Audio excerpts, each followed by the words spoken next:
అన్న కాంగ్రెస్ పార్టీ అధికారంలోకి వచ్చింది. రేవంత్ రెడ్డి గారు రేపు ప్రమాణ స్వీకారం చేయబోతున్నారు. ఎట్లా అనిపిస్తుంది అన్న మీకు? చాలా సంతోషంగా ఉందండి. ఎందుకంటే తెలంగాణ రాష్ట్రం ఏర్పడి నీళ్లు, నిధులు, నియామకాల కోసం అని చెప్పేసి ఆ రోజు సోనియా గాంధీ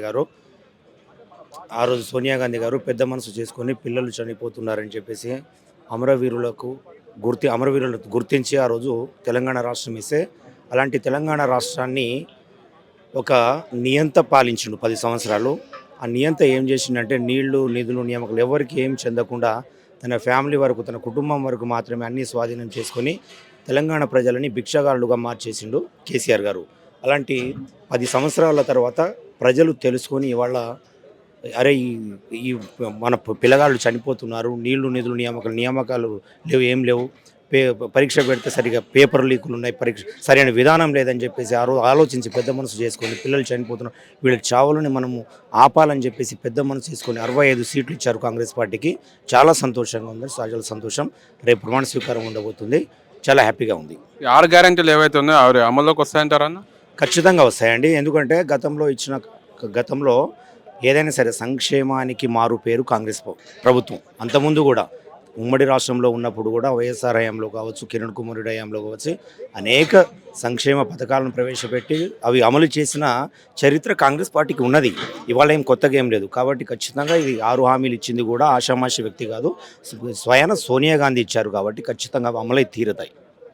కాంగ్రెస్ పార్టీలో సీనియర్ నాయకులు బట్టి విక్రమార్క, ఉత్తమ్ కుమార్ రెడ్డి, ఇలా కోమటిరెడ్డి వెంకటరెడ్డి, ఇలా ఎంతో మంది ఉన్నా కూడా రేవంత్ రెడ్డి గారు చూస్ చేసుకోవడానికి సోనియా గాంధీ గారు కారణం ఏంటంటారా?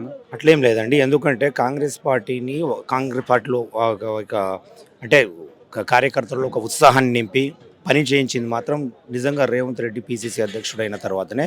నిజంగా వాళ్ళు కూడా పనిచేశారు, వాళ్ళకు కూడా కష్టం ఉంది, వాళ్ళని మనం ఇదేం తక్కువ చేస్తలేము. కాకపోతే ఇక్కడ ఏంటిదంటే సమీకరణలో భాగంగా ఇక్కడ రేవంత్ రెడ్డి గారు పిసిసి అధ్యక్షుడైన తర్వాత కొంచెం పార్టీలో ఊపు వచ్చింది, కార్యకర్తల్లో ఊపు వచ్చింది. తర్వాత కొంతమంది కూడా వేరే పార్టీల నుంచి కూడా అతను ఆకట్టుకున్నాడు నాయకులని, కార్యకర్తలను. కాబట్టి ఆ విధంగా ఆ సమీకరణను చూసి తప్ప ఆయన కష్టాన్ని చూసి ఏదైనా సరే ఒక ఇద్దరు పని చేసినప్పుడు ఎవరైతే ఎక్కువ పని చేశారో వాళ్ళకు ఫలితం ఇవ్వడం మన సహజం, అంటే న్యాయం కూడా అది. కాబట్టి రేవంత్ రెడ్డి గారికి దాంట్లో ఎటువంటి ఇది లేదు. బీఆర్ఎస్ బీజేపీ పార్టీ నాయకులు ఎవరైతే ఉన్నారో మెయిన్ పెద్ద నాయకులు వాళ్ళు ఏమంటున్నారంటే రేవంత్ రెడ్డి గారికి అనుభవం లేదు కాబట్టి పరిపాలన చేత కదా అంటున్నారు. దాని విషయానికి వస్తే మీరు ఏమంటారు? ఇప్పుడు బీజేపీ పార్టీ అనేది ఈ రాష్ట్రంలో ఎప్పుడు కూడా అధికారంలోకి రాలేదు. వాళ్ళకు ఉంది, వాళ్ళకి లేదు. అది వాళ్ళ అనుభవాలని మనకు చెప్తున్నాం. కాకపోతే రేవంత్ రెడ్డి గారు అధికారంలోకి ఉండకపోవచ్చు, కానీ రేవంత్ రెడ్డి గారికి అనుభవం అనేది చాలా అనుభవం ఉంది. ఎందుకంటే ఆయన ఎమ్మెల్సీగా చేసిండు, జడ్పీటీసీగా చేసిండు. తర్వాత టీడీపీ ఎన్ని సంవత్సరాలు, 9 సంవత్సరాలు పాలించిన టీడీపీ లాంటి పార్టీలో పనిచేసిండు, టీఆర్ఎస్లో పనిచేసిండు. అనుభవం ఉంది. అనుభవం ఎందుకు లేదు? స్వయంగా పాలించకపోవచ్చు, బట్ ఏంటంటే అన్నీ చూసి ఉన్నాడు, ఆయనకు తెలుసు, విధానం తెలుసు. ఆయన మేధావి, అపర మేధావి. ఎందుకు పాలించలేడు? బ్రహ్మాండంగా పాలిస్తాడు రేవంత్ రెడ్డి గారు. థ్యాంక్ యూ అన్న.